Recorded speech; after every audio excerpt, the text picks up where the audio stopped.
పోలీసులు దళితుల మీద దాడి చేశారని, వాళ్ళు మంచి వాళ్ళని, వాళ్ళకి కావాలని ఈ గవర్నమెంట్ తప్పుడు కేసులు పెట్టి ఇరికిచ్చి కొడుతుందని ఈరోజు జగన్మోహన్ రెడ్డి వచ్చి వాళ్ళు పరామర్శిస్తారు. దాని మీద మీరేమంటారు? జగన్మోహన్ రెడ్డి గారు ఎప్పుడు రౌడీ షీటర్లని, మానభంగాలు చేసే వాళ్ళని, హత్యలు చేసే వాళ్ళని, జనాల్ని హింసించే వాళ్ళని ఎవరైతే క్రూరంగా చేస్తారో వాళ్ళనే పరామర్శిస్తూ ఉంటారు. ఎందుకంటే ఆయన మనస్తత్వం అటువంటిదే కాబట్టి, ఆయన ఎప్పుడు అలాంటి క్రూరమైన పరిపాలన లాస్ట్ 5 సంవత్సరాలు చేశారు కాబట్టి ఆయన కూడా అలాంటి వాళ్ళని పలకరిస్తానికే వస్తారు. ఎందుకంటే ఇప్పుడు ఆయనకి దళితులు అని గుర్తొచ్చిందా? మరి ఆ రోజున మాస్క్ అడిగిన సుధాకర్ గారు ఒక దళితుల్లాగా ఆయన కనపడలేదా? కోడికత్తి సీను మరి ఆ రోజున 5 ఏళ్ల పాటు జైల్లో ఉంచాడు, ఆయనకి ఏమీ దెబ్బ కూడా తగలలేదు. ఆ రోజు ప్రైవేట్ హాస్పిటల్కి పరిగెత్తుకుంటూ వెళ్ళారు జగన్మోహన్ రెడ్డి గారు. గవర్నమెంట్ హాస్పిటల్కి వచ్చి చిన్న రిపోర్ట్ రాయించుకునే టైం లేదు. కనీసం ఇలాంటివన్నీ కూడా ఆలోచిస్తూ ఉంటే జగన్మోహన్ రెడ్డి గారు మేము ఒకటే ప్రశ్నిస్తున్నాం, ఆ రోజు దళితులు కనపడలేనప్పుడు ఈ రోజు ప్రతిపక్షంలో ఉన్నామన్నా, ఒక ఎమ్మెల్యేగా మిగిలిపోయామన్నా, ప్రతిపక్ష హోదా కూడా లేదనా, మరి మీకు ఎందుకు ఆ ఆలోచన వస్తుంది అనేది మాకు అర్థం కావట్లేదు. ఎందుకంటే ఈ రోజు ఎవరి కోసం వచ్చారు జగన్మోహన్ రెడ్డి గారు? ప్రతిపక్ష నాయకుడు. నిజంగా నేను కాదనట్లా.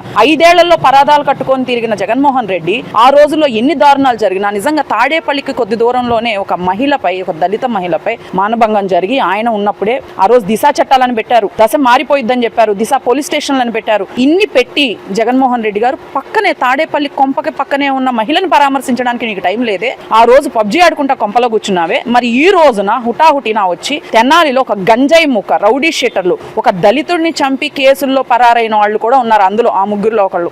అలాంటి వాళ్ళని పరామర్శించడానికి వచ్చిన జగన్మోహన్ రెడ్డికి సిగ్గు లేదా అని చెప్పి ప్రశ్నిస్తున్నాం మహిళలు.